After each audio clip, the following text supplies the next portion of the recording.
Nakon Vojvodine, Beograda i Niša i Šumadije i Pomoravlje dobili su svoj klaster iz oblasti informaciono-komunikacionih tehnologija.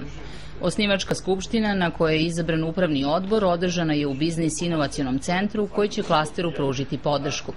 Inicijativu za udruživanje 20 preduzeća u klaster pokrenula je firma NetEffect, u kojoj su sigurni da će im ovako povezivanje omogućiti i obimnije poslovanje u Evropskoj uniji.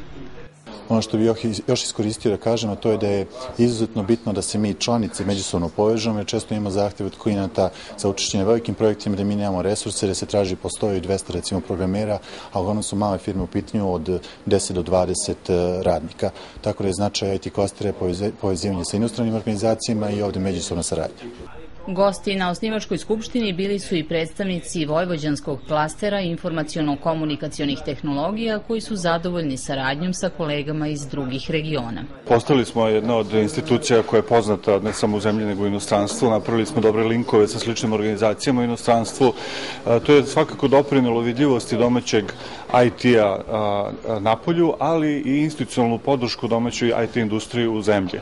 Između tri postojeća klastera potpisan je ugovor o saradnji, a svoju podršku njihovom daljem razvoju pružit će i država. Mi podržavamo pre svega mlade startupe, znači kompanije koje, odnosno grupe mladih talentovanih ljudi koji tek stvaraju svoje preduzetničke poduhvate, prave prve korake. Zatim podržavamo networking, to je ono povezivanje, dakle, mladih ljudi, investitora, oni koji bi, dakle, uložili neki novac u te njihove ideje. I dalje podržavamo takođe ovakve inicijative, dakle, stvaranje klastera.